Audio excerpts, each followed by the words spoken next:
నమస్తే, this is శౌర్య. ముఖ్యమంత్రిగా విజయ్ ప్రమాణ స్వీకారం చేసిన రోజు అసలు ఎలాంటి సందడి నెలకొంది అక్కడ. ప్రజలందరూ కూడా ఒక భావోద్వేగానికి గురయ్యారు. ప్రజలు ఒక్కరే కాదు, ముఖ్యంగా అందరి ఫోకస్ కూడా విజయ్ అండ్ త్రిష మీదే కనిపించింది. త్రిషాని విజయ్ పేరెంట్స్ ఎట్లా రిసీవ్ చేసుకున్నారు, అలాగే అక్కడికి వచ్చిన వాళ్ళందరూ ఎలా రిసీవ్ చేసుకున్నారు, విజయ్ త్రిషని ఏమైనా వరచూపులు చూస్తున్నాడా, లేకపోతే త్రిష చూస్తోందా, సో ఈ వీటి మీద దృష్టి పెట్టారు. అలాగే త్రిషని ఎమ్మెల్యేని చేసే అవకాశం ఉందా విజయ్, అసలు ఎలాంటి పదవి ఇవ్వబోతున్నాడు అనే దాని మీద కూడా విపరీతమైన చర్చలు, విపరీతమైన ట్రోలింగ్స్. బట్ అక్కడ త్రిష అయితే చాలా హుందాగా వ్యవహరించారు, అందరికీ కనిపించింది అది. సో దీని గురించి ఒకసారి మనం చర్చిద్దాం ఓవరాల్ గాను. మనతో పాటు సీనియర్ జర్నలిస్ట్ డాక్టర్ దుర్గా వడ్లమన్ గారు ఉన్నారు. నమస్తే మ్యామ్. నమస్తే అండి. నమస్తే మ్యామ్. నమస్తే అండి. Ma'am, Trisha and Vijay, so మన ముఖ్యమంత్రి పదవి అంతా ఒక పక్కన, రాజకీయం మొత్తం ఒక పక్కన అయితే, వీళ్ళిద్దరి మీద ఫోకస్ కూడా ఒక పక్కన. సేమ్ ఆ రెండు అక్కడ చాలా బ్యాలెన్స్ గా కనిపించినాయి, ప్రజల ఆ నినాదాలు గాని. సో ఇవన్నీ కూడా మీరేమంటారు, అక్కడ నిజంగానే త్రిష విజయ్ భావోద్వేగానికి గురయ్యారని అనుకోవచ్చా ఆ టైంలో, ప్రమాణ స్వీకార టైంలో? విజయ్ భావోద్వేగానికి గురవలేదు, ఒకలాంటి ట్రాన్స్ లో ఉన్నాడు ఆయన. ఈ డింట్ ఎక్స్పెక్ట్ అన్నట్టుగా ఉంది. తన మనసులో ఏవేవో ఆలోచనలు ఉన్నాయని అర్థమవుతోంది, కానీ అట్లాగా ఎస్టానిష్డ్ గా ఉండిపోయాడు, అలా చూస్తూ ఉండిపోయాడు. ఎటువంటి ఫీలింగ్స్ లేవు మొహంలో, మీరు గమనిస్తే కనుక అయితే. ఒక నవ్వు గాని అసలు ఎటువంటి చిన్న ఎక్స్ప్రెషన్ కూడా లేదు. జస్ట్ హీ వాజ్ స్టేరింగ్ అన్నట్టుగా.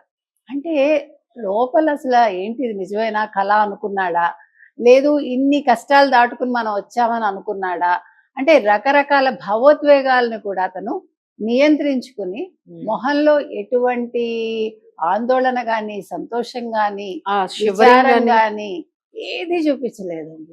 అట్లా ఒక ఏమనాలి, స్టేర్ చేస్తూ ఉండిపోయాడు, ఒక బొమ్మలాగానే ఉన్నాడు చెప్పాలంటే. తర్వాత నిన్న కళ లేదు మొహంలో చెప్పాలంటే. అంటే చాలా అలసిపోయాడు అతను, మానసికంగా చాలా అలసిపోయాడు. అందులో 4 సార్లు గవర్నర్ దగ్గరికి వెళ్ళొచ్చాడు. అది అనుభవ రాహిత్యం వల్ల జరిగింది. రెండోది, అతను ఏమనుకున్నాడు, నేను 108 సీట్లు తెచ్చుకున్నాను, చిన్న పార్టీలు వచ్చేస్తాయి అనుకున్నాడు. లాస్ట్ మినిట్ లో ఈ బార్గెనింగ్ అంతా కూడా అతనికి ఎక్స్పెక్ట్ చేయలేదు. ఇంకా సెంగోటే అని ఉండబట్టి అతను ఈ మాత్రం ముందుకు వెళ్ళగలిగాడని మనకు అర్థమవుతుంది.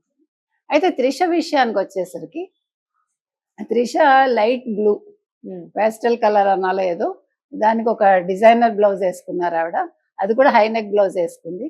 మీకు ఇంకొక కామన్నెస్ ఏం కనిపించింది అంటే, అంతకు ముందు పెళ్లికి వెళ్ళారు ఇద్దరు. అవునవును. అప్పుడు ఒకే రకమైన అటైర్ లో ఒక మంచి బంగారు రంగు పట్టు చీర లాంటిది కట్టుకుంది, అదే అటైర్ ఇతను వేసుకున్నారు. అప్పుడు తను ఏదైతే మెళ్ళో కెంపుకి ఆవిడ ఎక్కువ ప్రాముఖ్యత ఇస్తున్నారు, అంటే డైమండ్స్ మధ్యలో కెంపు. అప్పుడు చిన్న నెక్లెస్ పెట్టుకుంది, నిన్న కొంచెం ఎక్కువ పెద్దగా కనిపిస్తూ పెద్ద కెంపు, తర్వాత చెవులకు కూడా కెంపులవి ఏమనాలి హ్యాంగింగ్స్ లాంటివి చిన్నవే పెట్టుకుంది. సో ఎందుకనో అమ్మాయి ఎక్కువ కెంపుకి ప్రాధాన్యత ఇస్తుంది అనిపిస్తుంది. తర్వాత ఓవరాల్ గా అటైర్ చూస్తే ముడి చుట్టుకుని మల్లెపూలు పెట్టుకుని సింపుల్ గా ఎలిగెంట్ గా ఉంది. తర్వాత తను కూడా చాలా బ్యాలెన్స్డ్ గా, అసలు ఎక్కడా కూడా కందకుండా కుందకుండా, ఫేస్ లో చిరునవ్వు చెదరకుండా తను చాలా హుందాగా ఉంది ఆవిడ. అండ్ దెన్ వాళ్ళ అమ్మగారు ఇతను రాగానే ఆవిడ చూసిన లుక్ అందరూ కూడా దాని మీదే ఫోకస్ చేశారు, కెమెరాలన్నీ క్యాప్చర్ చేశాయి. ఈ అమ్మాయి కూడా ఆవిడ దగ్గరికి వెళ్ళింది, ఆవిడని హగ్ చేసుకుంది, ప్రేమగా పలకరించింది. సో మొత్తం మీద ఒక తల్లి ఓపక విజయం అయితే, త్రిష వల్ల విజయం అని అనంగానే వెనకాల మనోధైర్యాన్ని ఇచ్చింది ఆవిడ. అయితే వీటన్నింటికి కారణం సెంగోటయ్యన్. సెంగోటయ్యన్కి ఇవాళ ఉప ముఖ్యమంత్రి పదవి ఇచ్చే అవకాశం ఉంది, ఆల్రెడీ ఇస్తారని. సెంగోటయ్యన్ అనుబంధం చెప్పండి మేడం, చాలా మందికి తెలియదు. అంటే సెంగోటయ్యన్ జయలలిత దగ్గర పనిచేశారు, తర్వాత పళనిస్వామి దగ్గర కూడా చేశారు. పళనిస్వామికి ముందు యాక్చువల్గా సెంగోటయ్యన్ జయలలిత చనిపోయాక ఆయన చాలా లాయల్. ఎంత లాయల్ అంటే, మీరు నిన్న ఆయన చూస్తేనే మీకు అర్థమవుతుంది హౌ హీఈస్ వాకింగ్, ఎంత మర్యాద. అసలు విజయ్ తోటి అంత సీనియర్ అయ్యుండి విజయ్ని వంగ సార్ గారుంగో అది చెప్పిన తండ్రి కంటే మించి అదే అసలు రియల్ గా మీకు తమిళనాడు సంస్కారం అది. నాకు ప్రభాస్ బాహుబలి సినిమాలో కట్టప్ప ప్రభాస్ ని ఎట్లా ట్రీట్ చేస్తాడు, అన్నిట్లో దగ్గరుండి ఎట్లా కట్టుకొని అట్లా కొంచెం కదా.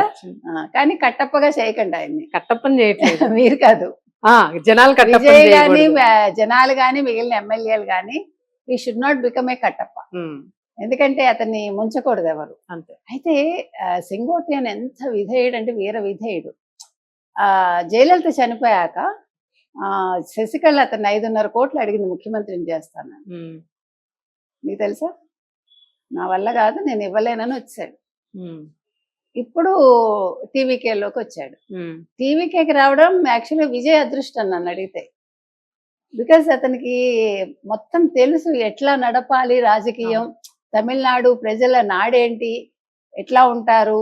విజయ్ని చేస్తానన్నాడు ఆయన ముఖ్యమంత్రిని, ఆ మాట నిలబెట్టుకున్నాడు. అందుకని క్రెడిట్ ఓన్లీ విజయ్ది కాదు, క్రెడిట్ ఇంకెవరిది కాదు, క్రెడిట్ సెంగోటయ్యంది. కాబట్టి ఇవాళ సెంగోటయ్యానికి ఖచ్చితంగా ఉప ముఖ్యమంత్రి పదవి ఇవ్వాలి. ఎందుకంటే ఆయన అందరూ వాడుకుని వదిలేశారు. ప్లస్ ఇప్పుడు త్రిష పరిస్థితి ఏంటి? మన అంతకుముందు మీకు గుర్తుంటే కొత్తలో నేను త్రిషని ఉప ముఖ్యమంత్రి చేస్తాడేమో అన్నా. కానీ మనం పరిస్థితులు చూసి సెంగోటయ్యని చూసాక మనం ఉప ముఖ్యమంత్రి సెంగోటయ్యనికి ఇవ్వాలని చెప్పాము. అవును. ఇప్పుడు అసలు నన్ను అడిగితే త్రిష నిజంగా విజయ్ అంటే ఎలాంటి 5 ఏళ్ళు రాజకీయాల్లో ఎటువంటి గొడవలు లేకుండా, ఎటువంటి ఇబ్బందులు పడకుండా కొనసాగాలంటే ఆవిడ రాజకీయాల్లోకి అడుగు పెట్టకూడదు. అందులో నేను చెప్పేశాడు విజయ్, ఇక్కడ ఒకటే పవర్ సెంట్రిక్ అంటూ ఎవరు ఉండరు, 2 పవర్ సెంట్రిక్లు ఉండవు, ఓన్లీ పవర్ సెంట్రిక్ ఒకటే, అది నేనే అన్నాడు.